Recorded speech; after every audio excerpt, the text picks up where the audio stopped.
porque ela nasceu na Igreja Presbiteriana Independente. Nos anos 70, mais ou menos, por ali,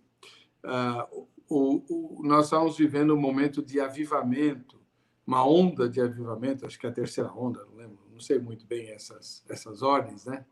E algumas igrejas históricas estavam tendo membros de igreja que se avivavam em reuniões de oração, feitas nas casas. Eu mesmo tive o privilégio de participar de algumas dessas reuniões. Não eram na IPI, por exemplo, era proibido fazer na igreja, porque tinha manifestação de dons, dom de revelação, de profecia, dom de línguas, etc. Então, o Supremo Conselho naquela época proibiu as reuniões de oração na igreja. Eu acho que isso escandalizou até o diabo. Então, os crentes faziam nas casas. E aí iam pessoas de várias correntes, né, de várias denominações e tudo. Só que era um avivamento, pastor, genuíno. Eu vi vários homens, chefes de família, gente séria, com o rosto no chão, chorando que nem criança, confessando pecado em público. Isso não é emocionalismo, e não é buscando bênção material, era buscando salvação, perdão de pecado, reconciliação com Deus. Isso de forma muito forte. E a igreja que eu frequentava foi alcançada por esse movimento, né? A igreja de Vila das Mercês, hoje Primeiro da Saúde, foi alcançada por esse movimento. Que eu assisti, eu era adolescente, eu assisti e vi a transformação daquelas pessoas que eu conhecia antes do avivamento e depois, né? Como eles não foram acolhidos na IPI, houve um movimento muito forte para tirar essas pessoas, elas acabaram se retirando da denominação e fundando a Igreja Presbiteriana Independente Renovada. Esse movimento começou no norte do Paraná, se não me engano, em Maringá, Londrina. Se não me engano, foi Londrina. Não, Cianorte, né? Eu até lembrava o nome de um dos pastores líderes lá. Tinha também um movimento muito forte em Assis, com o reverendo Abel. Todos homens de Deus, consagradíssimos, gente seríssima. E a IPI perdeu essas pessoas e nasceu a Igreja Renovada, no começo com uma ênfase muito forte em usos e costumes, pela influência da Assembleia de Deus, mas depois ela acabou se desvinculando disso e se transformando numa igreja mais teológica, vamos chamar assim. Muito bem. Entrou aqui na nossa live um amigão meu, pastor Rafael Rocha, que vai participar do programa Vejam Só. Opa, tudo bem, pastor? Então, pastor Rafael Rocha tem uma pergunta para fazer para o irmão. Pode fazer, pastor. Bom, graça e paz, boa noite, Heber Cocarelli, pastor Heber, reverendo Heber, boa noite, pastor Fernando Galli. O Fernando Galli, a gente já fez várias lives juntos, eu sou um profundo também apreciador também do ministério do pastor Heber Cocarelli, que tem, inclusive, deixado um legado importante no Brasil, no programa Vejam Só, estimulou o povo brasileiro a estudar, a pesquisar, aqueles debates que acontecem no Vejam Só, de fato, é estímulo para a Igreja Evangélica Brasileira. Quero parabenizar o senhor por isso. E também eu fiz uma pergunta para o senhor anteriormente numa live, né, sobre o fato de nós, se havia possibilidade de forma correta e prática, nós chamarmos irmãos de denominações sectárias, né, de irmãos em Cristo. Até fiz a pergunta, mas não foi capciosa, não. Foi uma pergunta mesmo para saber seu posicionamento, e eu percebo que o senhor é um homem de mente bem aberta, um homem de uma mente bem abalizada, e eu comungo de muitas de suas ideias. E uma coisa interessante também é acerca da doutrina correta para a manutenção dos salvos. Porque, além de professor em teologia, sou professor de teologia, sou professor de hebraico, sou professor de grego. Dia 31 agora, a gente vai... Estou aqui no estado do Pará, viu, pastor Heber Cocarelli? Estou aqui em Bragança, no Pará. Sou pastor da Igreja Graça e Verdade aqui em Bragança. E dia 31 estou indo para São Paulo. Na verdade, eu vou estar em São Paulo desde o dia 26. E eu vou fazer a gravação lá com Ezequiel Gomes, que a gente vai debater sobre imortalidade da alma, e com outro pré-tribulacionista que até agora eu não sei quem é, mas vai ser alguém que vai substituir o pastor Elias Soares de Moraes, que ia debater comigo sobre pré e pós e tal. Eu sou pós e ele é pré. E a relevância da doutrina correta para a manutenção do salvo, eu falo isso porque eu também sou pastor de igreja. Eu não fico só na ortodoxia teológica do ensino, mas na ortopraxia. A gente tem a praxis do ensino na igreja. E a gente sabe que doutrina, quem salva é Cristo. Eu também comungo dessa ideia. Quem salva é Cristo. Mas a doutrina correta não seria, do seu ponto de vista, eu não sei, estou fazendo uma pergunta, quero ver o seu posicionamento, seria relevante para a manutenção dos salvos? E aí essa pergunta, e a dificuldade é responder qual a doutrina correta do cristianismo ortodoxo, o que a gente entende por cristianismo ortodoxo, o que a gente entende por cristianismo heterodoxo, e a gente vai, eu queria saber do senhor, seu posicionamento, e além dessa pergunta, né, sobre a relevância da doutrina correta para a manutenção dos salvos, também qual a relevância também do estudo das línguas originais, para também desenvolver uma teologia mais sadia acerca disso. Vou começar pelo fim. É um prazer, pastor Rafael. Eu ouvi muito falar do senhor. Ouvi bastante coisa. Prazer é todo meu.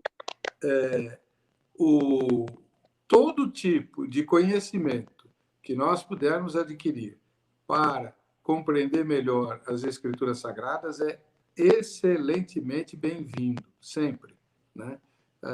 Então, dominar, coisa que eu não faço, mas dominar as línguas originais, como vários irmãos fazem, o irmão mencionou aí o Elias e muitos outros que frequentam Vejam Só, isso é excepcional, isso nos ajuda tremendamente. Hoje, graças a Deus, nós temos uma miríade de versões da Bíblia em português, que podem ajudar quem não domina grego e hebraico, se não produzir mais confusão, né? Mas ajuda. No nosso tempo, quando eu estudei teologia, não tinha, né? Era Almeida e a Bíblia na linguagem de hoje, BLH, né? Só. Tinha lá a tradução das cartas, né? Cartas para hoje, que é a tradução de Phillips, é uma paráfrase, né? E tinha a Bíblia Viva, que também era uma paráfrase. Era tudo que a gente possuía. Hoje não, hoje você tem bastante, então ajuda bastante a entender melhor o que a Bíblia diz. Agora, com relação à questão da salvação e a relação entre salvação e doutrina, essa é uma questão delicada. Eu disse já em outro programa, acho que foi respondendo uma pergunta do irmão mesmo, não tenho certeza, que eu abandonei uma ideia de que pessoas que não esposam a reta doutrina não serão salvas. Isso por causa do programa Vejam Só e pela experiência de vida, né, que a gente vai vendo as coisas. Evidentemente, depende de que doutrina fundamental nós estamos falando. Se a pessoa não crê no Deus da Bíblia, não tem como ela ser salva, né? Se ela não crê na deidade de Jesus, na Trindade, ela não tem como ser salva. Crer na Trindade do ponto de vista bíblico, né? E não necessariamente confessional e teológico. Porque essa é uma questão bastante embaraçosa. O Jamierson, num dos debates memoráveis, vejam só, ele falou com todas as letras. Nós cremos que Deus é triuno, porque a Bíblia diz, porque lógica não tem. É óbvio, isso contraria a nossa mente, a nossa lógica, o nosso raciocínio, o nosso entendimento. Então, é um dogma, nós aceitamos porque a Bíblia diz, e ponto final, né? Então, assim, por exemplo, eu discordo da opinião de alguns colegas que eu respeito, de que todos os unicistas não serão salvos, porque eles não creem no Deus trino do jeito que a gente quer. Depende do que você chama de unicista. Até, uma vez eu entrevistei um unicista, e o unicismo dele não era um unicismo, era modalismo, né? Então, essas nuances todas vieram mais para confundir do que para explicar. eu penso, Jesus vai julgar cada um de acordo com a fé no sacrifício que ele fez e na aceitação da sua vontade para a vida. Eu creio assim. O que é preciso para a pessoa ser salva? Reconhecer-se pecador e arrepender-se do fato de ser pecador, confiando a direção da vida a Jesus, que pagou esses mesmos pecados, ou seja, recebendo a graça de Deus, o perdão que vem pela graça. Isso produz salvação. Agora, é muito possível que existam pessoas que não tenham uma doutrina em outros pontos, não nessa doutrina fundamental, perfeita. Por exemplo, a gente lê dos missionários da Igreja Subterrânea na China que há muita, qual que é a palavra que se usa? Crendice, muita confusão entre os crentes da Igreja Subterrânea, até porque eles não têm acesso à Bíblia de forma livre, eles não têm acesso a teólogos, a bons escritos, eles se viram, mas confiam em Jesus como Salvador. Então, por que eles não serão salvos? Serão, claro que serão. E o nosso empenho como Igreja Livre é apoiar as missões que trabalham com esses irmãos e essas irmãs a fim de suprir a necessidade que eles têm de teologia. Eu já trabalhava na Edições Vida Nova, já era pastor, já trabalhava na Edições Vida Nova, quando uma das missões, se não me engano foi a Portas Abertas, não tenho certeza, fez uma campanha muito grande para mandar a Bíblia Vida Nova para a África, para Moçambique, porque seria o único livro teológico que a maioria dos pastores teria. Então, como é que você vai exigir qualidade doutrinária de crentes pastoreados por essas pessoas? Não dá. Então, eu creio sim, pastor, que há pessoas com doutrina secundária complicada, errada, mas que vai ser salva. E há muita gente com a doutrina retinha que não vai. Eu quero deixar também aqui claro, só deixar fazer um comentário em cima do que o pastor reverendo Heber Cocarelli falou. Eu já recebi pessoas aqui em casa, mesmo sabendo que eu era pastor, entraram no Testemunha de Jeová, eu recebi com muito carinho, e eles acabaram pedindo para mim se poderiam fazer leitura da Tratando do Novo Mundo e tal, eu permiti, e a gente traçou um diálogo maravilhoso na minha casa, sempre tratei todo mundo bem. Já fiz, por exemplo, debates com testemunhas de Jeová, tá aí na internet, sempre com a maior ética possível, com o maior respeito possível. Já debati com o próprio Ezequiel Gomes, né, que é adventista do sétimo dia, com todo o carinho do mundo, com todo o respeito, inclusive quando ele soube que eu ia para São Paulo, debater com o pastor, que a priori eu ia debater com o pastor Elias. Aí ele disse, poxa, bora fazer um debate nós dois e tal, quer dizer, ele gostou de mim, do meu jeito de conversar, de dialogar. A gente, na nossa ética cristã, podemos viver com o contrário, amá-los, sem nutrir nenhum tipo de aversão e de ódio religioso, eu não concordo com isso. Infelizmente, muitos assim, não entendem muito o meu jeitão de ser, né? Acho que eu sou... Não sou tranquilão. Todos os vídeos que tem no meu canal, né, todos os que eu já debati na Arena Apologética, sempre fui tranquilo, nunca fui uma pessoa de desrespeitar, depreciar, desconsiderar ninguém, sempre tratei com muita ética, porque eu acho que isso é importante, né, apesar, olha, por isso que eu comungo com o senhor das mesmas ideias, né, e o senhor disse assim, eu já ouvi falar do senhor, e aí eu não sei se o senhor ouviu falar bem ou mal de mim, porque eu sou um cara muito tranquilo, né, sou muito tranquilo.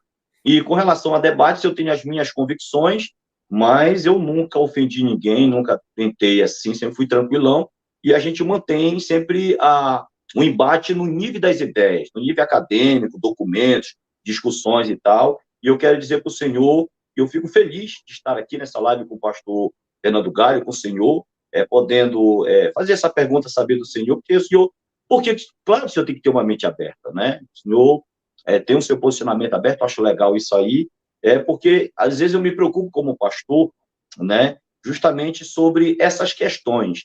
A gente vai ser salvo pela graça, puramente graça em Cristo Jesus, eu concordo com isso. No entanto, eu também acredito que essas doutrinas que o senhor citou, a cristologia, a trindade, a doutrina, né, as fundamentais da fé, são importantes para a gente que faz parte de uma vertente do cristianismo ortodoxo. Então, quero agradecer a Deus, ao pastor Fernando Galli, a oportunidade, ao pastor e reverendo Heber Cocarelli. Se eu estiver em São Paulo, se a gente puder se encontrar, não sei se o senhor está por lá, eu queria ter o prazer de lhe dar um abraço, conhecer o senhor pessoalmente, para mim é uma alegria muito grande. Você é uma pessoa muito carismática, é um amigo, assim, né, já sinto, assim, um carinho para o senhor, porque eu já vim acompanhando o seu trabalho, a forma como o senhor conduz o debate, acho muito bacana, e estou feliz de estar com o senhor aqui, eu tenho toda a minha consideração e meu respeito. Tá bom. Então tá certo. Obrigado então pela sua participação, pastor. E ainda eu ainda vou debater com o senhor sobre esse negócio de. O senhor é um pré-tribulacionista? Sou pós. O senhor é pós? Não, sou pós. Opa, então esse vai ser salvo. Somos 3, então, né? 3, né? Glória então, a Deus. Tá, Deus abençoe. Obrigado, pastor. Valeu, meu amigo. Um abraço. Muito bem. Estão perguntando aqui, por exemplo, o Vadit, o que levou o senhor a deixar de ser calvinista para ser arminiano? E o outro está perguntando aqui, o Flávio Lopes está perguntando o seguinte, se o senhor crê na predestinação. Agora eu fiquei curioso com essa aqui. Então,